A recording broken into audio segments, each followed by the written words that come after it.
Nag-ikot sa Kamaynilaan ng ilang tauhan ng MMDA o Metropolitan Manila Development Authority para raw sagipin ang mga katutubong badyaw na namamalimos sa kalsada. Ang problema, baliklansangan din di umano ang mga ito makalipas ang ilang araw.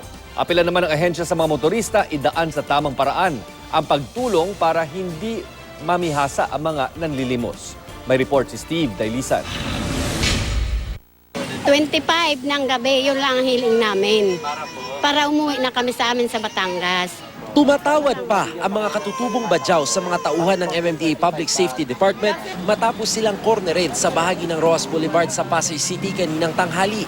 Sumilong lang daw sila dahil umaambon habang namamalimos. Hindi naman daw sila tatakas pero ayaw sanang pa-rescue sa MMDA.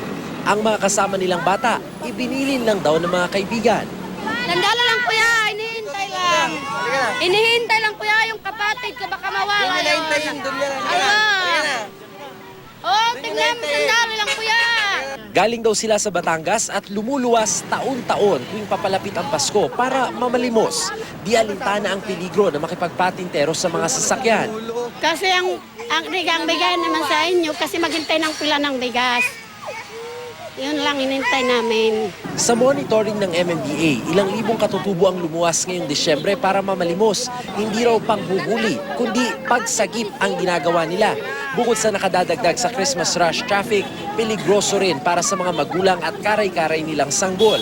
Ang problema, pag na-rescue ngayon, babalik ulit sa pwesto makalipas ang 2 hanggang 3 araw. Pagka bigyan mo sila ng trabaho na mga 200, 300 lang siguro ang sweldo, baka hindi na nila tanggapin yan dahil nakasanayan na nila na kumita ng mas malaki sa ganyang paraan sa pamamalimos. Halos mapuno agad ang bus ng MMDA sa ilang minutong pag-iikot. Ang lahat ng mga na-rescue dinala sa Josefa Bella Center sa Mandaluyong at iprinoseso. Bibigyan daw sila ng relief goods ng DSWD sa kaiba biyahe pa uwi sa kanilang probinsya. Walang katiyakang di na sila babalik sa kalsada pero apila ng mga otoridad sa mga motorista. Tumulong tayo sa tamang paraan. Huwag tayong nagbibigay ng limos sa daan at kung saan-saan kasi para sa kanila nagiging source of income.